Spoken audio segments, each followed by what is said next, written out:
True power, as Sister Jean showed, is not in ruling others but in making them believe goodness still rules the world. And through the lens of Machiavelli, her story becomes a profound study of influence disguised as innocence, a reminder that even virtue can be a political force when wielded with authenticity and timing. When Loyola Chicago stunned the nation with its Final Four run, the cameras didn't linger on the athlete's statistics or the coach's strategy as much as they lingered on the face of a 98-year-old nun in a wheelchair whose calm presence seemed to bend fate itself. In that moment, Sister Jean embodied the Machiavellian paradox of moral power, the kind of influence that arises not from manipulation or coercion, but from the ability to make people believe in something larger than themselves. Machiavelli understood that perception governs reality, and Sister Jean mastered perception without ever intending to. She transformed belief into momentum, humility into strength, and prayer into an instrument of unity. To Machiavelli, the most successful leaders were those who knew how to shape appearances, who understood that the crowd rarely judges actions directly, but interprets them through symbols and stories. Sister Jean became the perfect symbol at the perfect time, a beacon of unshakable faith in an era drowning in cynicism, a moral compass in a world driven by self-interest. The players looked at her and saw more than a fan. They saw the embodiment of purpose, discipline, and destiny. Opponents looked at her and felt disarmed, as if some higher force favored Loyola. The media looked at her and found the story that transcended sports, one that humanized the competition and restored faith in the spirit of the game. She turned basketball into a moral narrative, and in doing so, she achieved what Machiavelli would have called a rare synthesis of virtue and fortune, virtu and fortuna, the alignment of human excellence with the tide of opportunity. Sister Jean didn't wield authority through command. She exercised it through belief. Every pre-game prayer became a ritual of psychological alignment, every interview an act of persuasion. She didn't talk about winning. She spoke about purpose, gratitude, and perseverance. Yet her words carried the weight of victory because they framed competition in moral terms. Machiavelli would have admired this subtle mastery of influence, for he believed that rulers should understand how to direct emotions to achieve stability and power. Sister Jean directed hearts, not laws.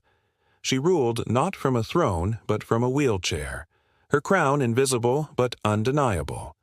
In her presence, ambition softened, and egos subsided.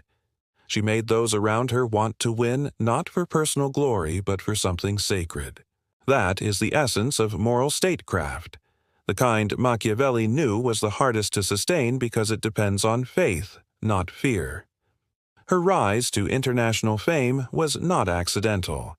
It was a convergence of character and circumstance, of authenticity meeting spectacle. Machiavelli argued that chance favors the prepared mind, and Sister Jean's lifelong devotion had prepared her for the moment when the world's attention would find her. She was not performing. She was simply being. And yet, in being so completely herself, humble, devout, compassionate, she outperformed every strategist in the room. She turned Loyola Chicago's underdog narrative into a divine drama. The cameras loved her because she gave them what power always craves: meaning. In the cold machinery of modern fame, she offered warmth. In the cynical theater of competition, she offered sincerity. That contrast amplified her influence beyond calculation. Machiavelli knew that when power appears effortless, it is at its most effective, and Sister Jean's influence appeared effortless precisely because it was rooted in truth. Her moral charisma extended beyond basketball. She became a national conversation, a symbol of how faith and optimism can elevate collective spirit. Yet behind that adoration lies the same dynamic Machiavelli explored centuries ago: the way people invest their hopes in figures who represent ideals they themselves struggle to live by. Leaders, he wrote, must embody the virtues the people admire, even if they cannot live them perfectly. Sister Jean embodied those virtues without pretense: hope, patience, humility, and in doing so, she became a vessel for the public's yearning for moral clarity. Her very existence seemed to argue against the cynicism that defines modern life. She gave people permission to believe again, to root for something good without irony.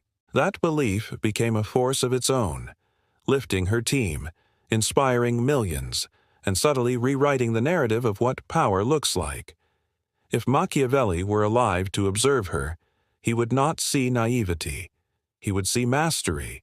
He would see in Sister Jean a ruler of hearts who understood the invisible mechanics of human motivation. He would see a figure who, without any formal power, commanded more genuine allegiance than most princes. He would note that she conquered attention without demanding it, that she led without strategy, that she achieved through moral clarity what politicians attempt through calculation. She stood as proof that faith, when pure, becomes a political force, not through coercion, but through inspiration. This is perhaps the highest form of Machiavellian wisdom, the ability to shape destiny without appearing to seek it. Her passing, then, is not only the end of a beloved life, but the closing of a chapter in which moral power briefly triumphed over the transactional nature of the world.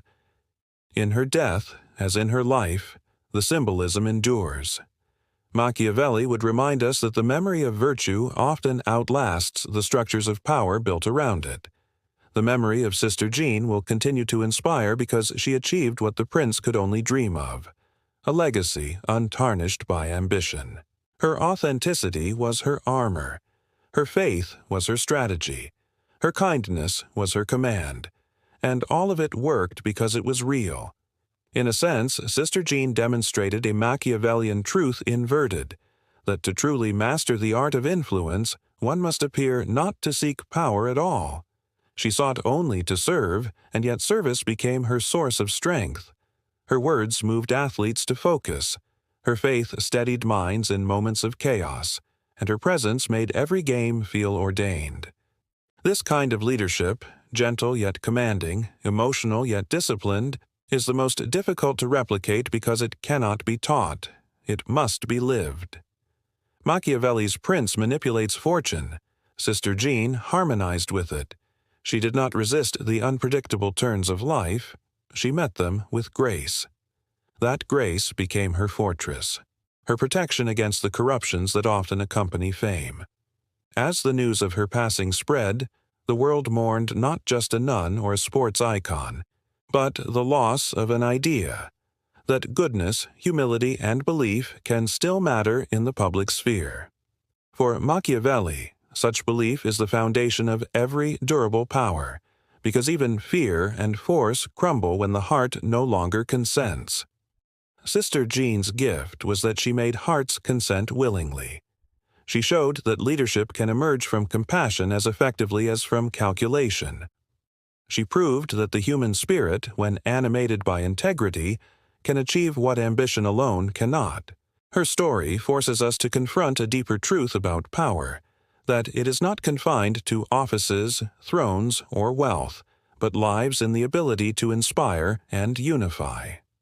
Machiavelli wrote that it is better to be feared than loved if one cannot be both. Sister Jean showed that to be loved deeply with authenticity can be the most enduring form of power. She transformed the court into a cathedral, the players into believers, and the audience into witnesses of faith's quiet strength. And in doing so, she left behind a model of leadership that even the most cunning strategist would envy. Her life became a living proof that moral authority, when aligned with purpose, can achieve what force never will: the devotion of the human heart.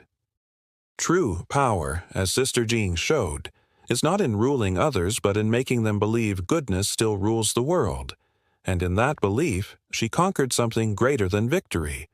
She conquered time itself, leaving behind a legacy of faith so luminous that even Machiavelli would bow before its wisdom.